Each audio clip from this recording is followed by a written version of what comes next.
And man can be programmed, as I was telling you just now. You can be programmed into anything. Do you know that? Then why put into the test? During an informal question and answer session after the pre-khutbah talk, a young Muslim student asked Sheikh Deedat regarding his conversation with his non-Muslim lecturer about religion. So why would he test you in the first place? Why doesn't he just immediately... If God already knows everything, why does God need to create this world to test mankind? Let the good Sheikh explain. Yes, yes. Right.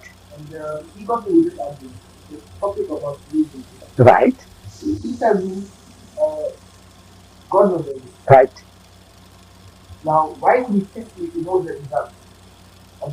Yes. So he knows that the result is going to be Right. Right. So why would he test you in the first place? Why doesn't he just immediately, when you're created, go to have a good He said, let's say you, sir, you are the rector of the university. This is your son, his son is 7, 8, and your son is brilliant. He is fit to get a metric certificate. Can you give it to him? You know your son will pass with flying colors. You are a rector of the university. Can you give him a certificate without the exam? Why? He's got to prove to himself that he's done the job. This is now for your benefit, for our benefit, that you are going through the process and you pass the exam. Same thing for an example for others. See, there's no easy way. There's no taking of a pill, swallowing a pill. God knows. So you know your destination in heaven. Before you were created, He could have put you in hell or put you in heaven. Finish. What the hell are you doing here? Islam explains that this worldly life is only a test for humankind. In the Quran, chapter 67, verse 2, God says, "It is He, God, who created death and life to test you as to which of you is best indeed. God is the most fair and the most just.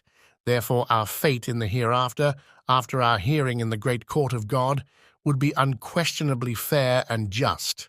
But if there is no worldly life to proof our actions, it is us who would be the first to complain of injustice, especially if we were punished while never having done the accused horrendous actions." Regardless, however, people are often quick to claim injustice if there is a threat of punishment over their own misconduct, but never questions whether or not they deserve wondrous rewards for their actions. What price do we have to pay to enter paradise? What have we done to deserve eternal bliss? Certainly the reward of eternal happiness outweighs the price of only decades of obedience and good conduct. You would have been in hell or heaven. He knows eventually where you will be. You deserve hell. So before your birth, put you in hell, your ruh in hell, and you in heaven. And there's no need for this earth at all. There's no need for anything. Hazrat Ibrahim alayhi salam. The example is that of Hazrat Ibrahim alayhi salam. Allah says that this sacrificing his son was a test from Allah. And Allah knew whether he was going to pass or he was going to fail. So why test the man? Same question. Why test the man? You know he will fail or not. What do you want to test me for? See, if Imran here, he knows me from when he was a little boy.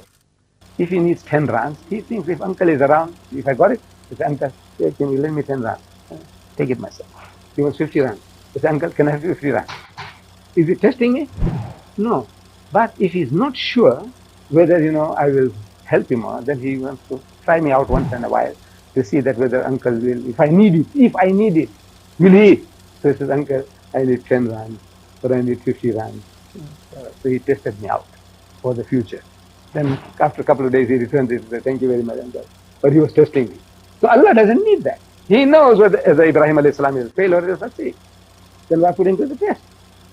Now in his case, you see, human sacrifice was prevalent in his environment. People used to sacrifice their own sons and their own daughters. And man can be programmed, as I was telling you just now. You can be programmed into anything. Do you know that? This is, man, the most valuable thing you have, the Eskimos. What is it? Your wife. And when I visit you, damn it all, you want to put her out of the way.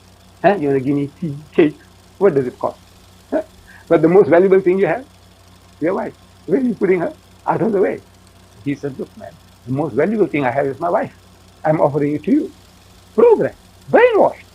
He believes sincerely that the greatest hospitality he can show to you is to offer his wife to you. Programmed. You can be programmed into anything. Sati, the women were immolating themselves in the funeral pyre of the husband. Why? Everybody works you up this morning. You love your husband? Yes, I love my husband. He said, damn it, your husband is gone. What the hell are you doing there? Maybe you got another bloke. He said, prove your word. So the poor thing, she's gone. Tell on the that. Brainwashing. Man can be brainwashed into anything. So the people were brainwashed into sacrificing human sacrifice. Your own son, man. The most valuable thing I have is my child. I'm prepared to sacrifice for God. Sincere. What greater sincerity is that can a person show? Your own child, your own son or daughter. No, programming, brainwashing. So the people were brainwashed. Human sacrifice was prevalent.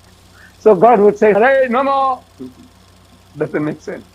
So this is enact a scene, a drama. Now, Abraham, go through this. One dream, again another dream. It can't be, this must be serious. If Allah wants it, so what do you say, my son? The son says, right, Father, if Allah wants it this way, I'm prepared to submissive. And at the critical moment, Allah says, no. He needs no flesh, not of a man or an animal. What he needs is your willingness. So there's a lesson. He will learn that he wants your willingness. I'm prepared to sacrifice. This was a test. He passed the test. So as an object lesson for others, God needs no sacrifice, no blood, not of a lamb or of an innocent man or a guilty man, no blood. So this is for our own spiritual development.